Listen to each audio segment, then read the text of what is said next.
पहलगाम आतंकी हमले की पाकिस्तान को भारी कीमत अब चुकानी पड़ रही है। भारत ने ऑपरेशन सिंदूर से पाकिस्तान में आतंकी शिविर नष्ट करने के साथ ही उसके हवाई ठिकानों को तबाह कर दिया और इसके साथ ही भारत ने वाटर स्ट्राइक करते हुए सिंधु जल समझौते पर पूरी तरह से रोक लगा दी। इसके बाद से पाकिस्तान का कहना है कि वो सिंधु जल समझौते को लेकर भारत के साथ बातचीत करने के लिए तैयार है और इस पर भारत की तरफ से दो टूक जवाब आ गया है। केंद्रीय जल शक्ति मंत्रालय ने अपनी मासिक रिपोर्ट में कैबिनेट सचिव को बताया है कि सिंधु जल संधि तब तक निलंबित रहेगी जब तक कि पाकिस्तान विश्वसनीय और अपरिवर्तनीय रूप से सीमा पर आतंकवाद के लिए अपने समर्थन का त्याग नहीं कर देता। हालांकि मंत्रालय ने संधि को स्थगित रखने के बाद इस मुद्दे पर देश की स्पष्ट स्थिति को स्पष्ट किया है, लेकिन ये पत्र पाकिस्तान के उस हाल के पत्र के मद्देनजर बहुत अहम है। हाल ही में पाकिस्तान ने भारत से 1960 की संधि पर पुनर्विचार करने की अपील की थी। साथ ही ये भी कहा था कि उसके द्वारा विनियमित जल पर लाखों लोग निर्भर हैं।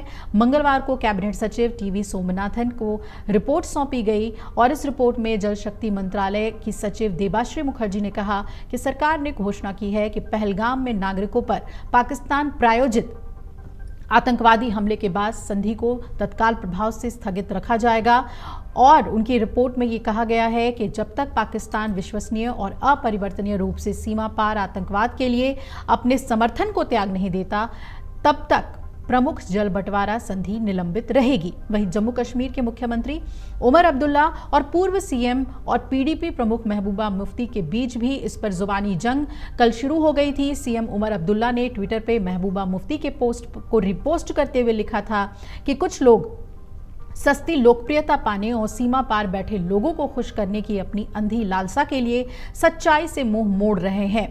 साथ ही उन्होंने सिंधु जल संधि को जम्मू कश्मीर के लोगों के लिए सबसे बड़ा घाटा बताया है।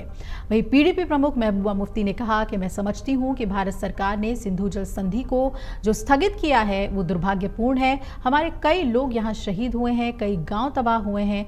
इतनी तबाही के बाद अब जब कुछ राहत मिली है, हमें वो बातें करनी चाहिए जिससे अमन बढ़े। मुझे लगता है कि नई दिल्ली को भी इस बारे में सोचना चाहिए और अपने फैसले पर पुनर्विचार करना चाहिए।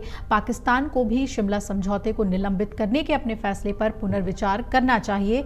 हमें अपने मुद्दों को द्विपक्षीय रूप से हल करना चाहिए। महबूबा मुफ्ती के बयान के जवाब में ही इट्स अ ह्यूमन टेरियन इशू। तो पानी तो ये तो इंडस वैली की तो एक बहुत बड़ी सिविलाइजेशन रही है। जहां जहां से ये पानी बहा है वहां लोगों की बस्ती आई है। तो आज this should not be used as a weapon.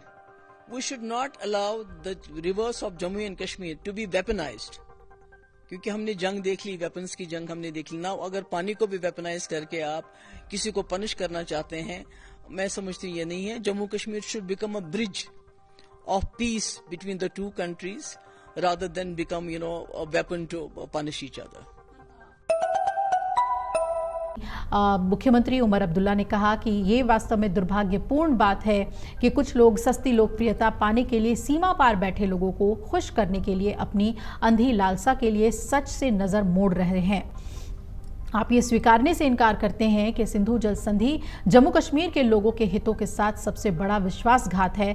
मैं हमेशा से इसका विरोध करता रहा हूं और आगे भी जारी रखूंगा। ये गलत संधि का विरोध करना युद्ध की लालसा करना नहीं है। ये एक ऐतिहासिक अन्याय को ठीक करने के बारे में है, जिसके जरिए प्रदेश के लोगों को उनके हक के बारे में वंचित कर दिया गया था।